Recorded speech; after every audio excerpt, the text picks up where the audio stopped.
ভোটের বাংলায় জোড়া অস্ত্র। এসআইআর এর পর এবার কেন্দ্রীয় বাহিনী নির্বাচন ঘোষণার আগে আধা সেনা মোতায়েনের পরিকল্পনা কমিশনের।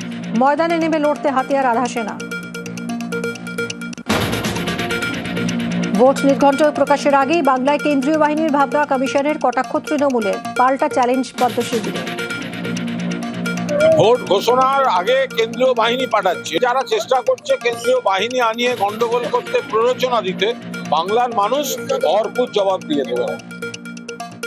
সেন্ট্রাল ফোর্স ডিপ্লয়েড হোক বা না হোক, এসআইআর বন্ধ করে দিই, পশ্চিমবঙ্গ পুলিশ দিয়ে মমতা ব্যানার্জি নির্বাচন করিয়ে দিই, তারপরেও এবার তৃণমূল হারবে।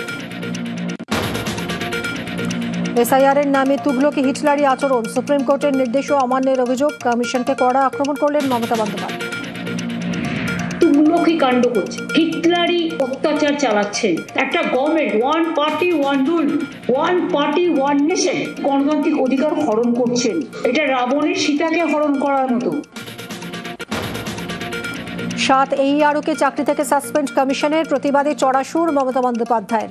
ডিমোশন করলে প্রমোশন, অফিসারদের পাশে থাকার বার্তা মুখ্যমন্ত্রীর। ইয়ারোদের সাসপেন্ড করলেন, কারণটা কি? Threatening culture, limitless, and if you ask me to say in one word, it is atrocious, terrible. বাউন্ডারির বাইরে গেলে কিন্তু ছক্কা খেতে হবে জনগণের।